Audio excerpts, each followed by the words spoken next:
కష్టాలు కన్నీళ్లు ఎవరికుండో చెప్పండి. అలానే ఏడుస్తూ కూర్చుంటామా? ముందున్న జీవితాన్ని ఆపేస్తామా?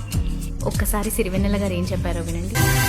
నిన్నటి నీడలే కన్ను పాపని ఆపితే రేపటి వైపుగా నీ చూపు సాగదుగా. నిన్నటి నీడలే కను పాపని ఆపితే రేపటి వైపుగా నీ చూపు సాగదుగా. చుట్టమల్లె కష్టమొస్తే కళ్ళ నీళ్లు పెట్టుకుంటూ కాళ్ళు కడిగి స్వాగతించకు. ఒక్క చిన్న నవ్వు నవ్వి సాగనంపకుండా లేనిపోని సేవ చెయ్యకు. మిణుగురులా మిలమిల మెరిసేదర సంచాలు కదా. ముసురుకునే నిశివిల విలలాడుతూ పరుగులు తీయదా.